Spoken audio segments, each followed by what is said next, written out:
కశ్మీర్ పర్యాటకులపై ఉగ్రవాదులు జరిపిన దాడిని ఖండిస్తూ నిరసనగా Chirala RTC hire bus workers union CITU ఆధ్వర్యంలో చీరాల పట్టణంలో శాంతియుత కొవ్వొత్తుల ర్యాలీ నిర్వహించి తీవ్రవాదులను అతి కఠినంగా శిక్షించాలని మృతుల కుటుంబాలకు సానుభూతి తెలియజేశారు.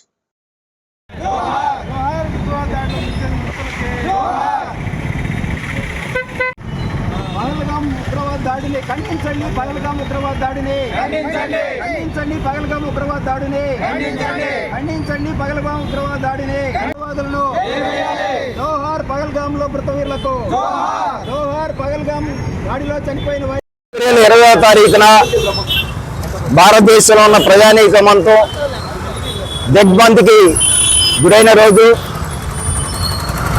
జమ్మూ కాశ్మీర్లోని అనంతనాగ్ జిల్లా పహల్గాంలో ఉగ్రవాదులు అమాయక ప్రజలను దారుణంగా కాల్చి చంపడం జరిగింది.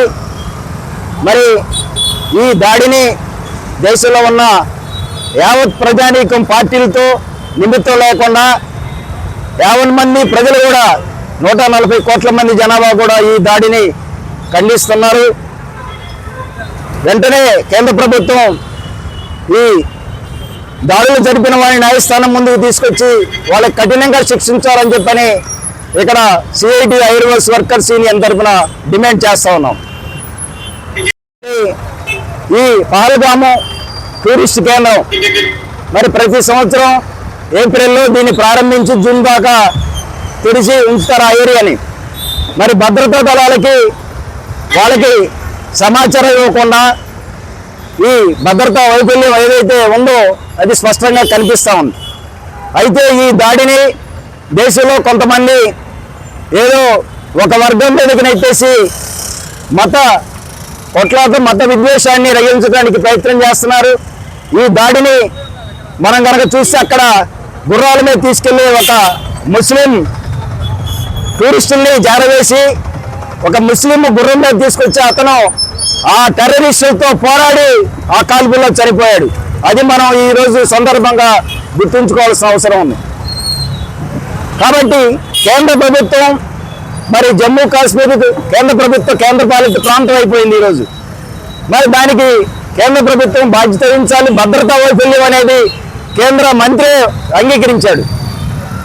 ఆ భద్రతా దళాలకి సమాచారం ఇవ్వకుండా ఆ ప్రాంతంలో టూరిస్టుల్ని అనుమతించడం అంటే ఈరోజు అక్కడ అవి ఇంటెలిజెన్స్ బ్యూరో కానీ అట్లాగే సివిల్ అధికారులు వీళ్ళందరూ కూడా అక్కడికి టూరిస్ట్ దీనికి వచ్చారు.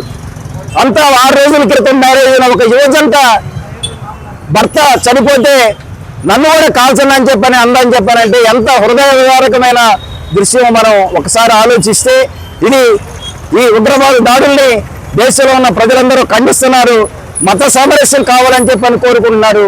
దానిలో బాగా చీరాల పట్టణంలో ఈరోజు మన Chirala RTC hire bus workers union తరఫున ఈ ర్యాలీని జరిపి మృతులకు నివాళులు అర్పిస్తూ ఈ కార్యక్రమాన్ని జరుపుతా ఉన్నాం. ఈ నెల 20వ తేదీన జమ్మూ కాశ్మీర్ రాష్ట్రంలో పహల్గాం ప్రాంతంలో టూరిస్టులుగా వెళ్ళినటువంటి ఉగ్రవాదులు అత్యంత కిరాతకంగా కాల్చి చంపడం జరిగింది. దుర్మార్గమైన హేయమైన చర్య చెప్పేసి మేము సిఐటిగా అభిప్రాయపడుతున్నాం. ఈ దాడిలో ఉగ్రవాద దాడిలో మృతి చెందిన మృతుల మొత్తాన్ని కూడా నివాళులు ఈ సందర్భంగా జరిపిస్తూ ఉన్నాం. కేంద్ర ప్రభుత్వం ఈ ఉగ్రవాదాన్ని నివారించడంలో ఎదుర్కోవడంలో అక్కడ భద్రతా ఏర్పాట్లు చేయటంలో టూరిస్టులుగా దేశమంతా ఈ సమ్మర్లో జమ్మూ కాశ్మీర్ ప్రాంతానికి వెళ్తున్న సందర్భంలో అక్కడ ఏర్పాటు చేయాల్సిన సెక్యూరిటీ ఏర్పాట్లు ఏదైతుంటే అంటే వైఫల్యం జరిగింది. ఆ వైఫల్యం కారణంగానే ఉగ్రవాద సంస్థ జరిపిన దాడిలో వీళ్ళు మృతి చెందడం జరిగింది.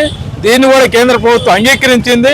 కాబట్టి వైఫల్యం కేంద్ర ప్రభుత్వం బాధ్యత వహించాల్సిన అవసరం ఉందని చెప్పేసి మేము అభిప్రాయపడతాం.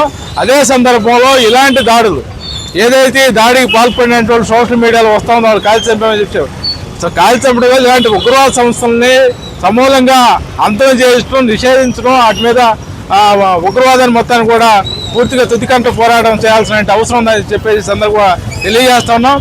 ఏదైతే కేంద్ర ప్రభుత్వం జమ్మూ కాశ్మీర్కి 370 ఆర్టికల్ రద్దు చేయటం, ప్రత్యేక ప్రతిపత్తిని రద్దు చేయటం ఈ సందర్భాల్లో వివిధ సందర్భాలు ఉగ్రవాదాన్ని సమూలంగా అంతం చేశామని చెబుతున్న సందర్భంలో ఇది ఒక హెచ్చరికగా చెబుతూ ఉన్నారు. కాబట్టి ప్రజలకి, ఈ దేశ ప్రజలకి మతాలకు అతీతంగా రక్షణ కల్పించాల్సిన బాధ్యత కేంద్ర ప్రభుత్వం.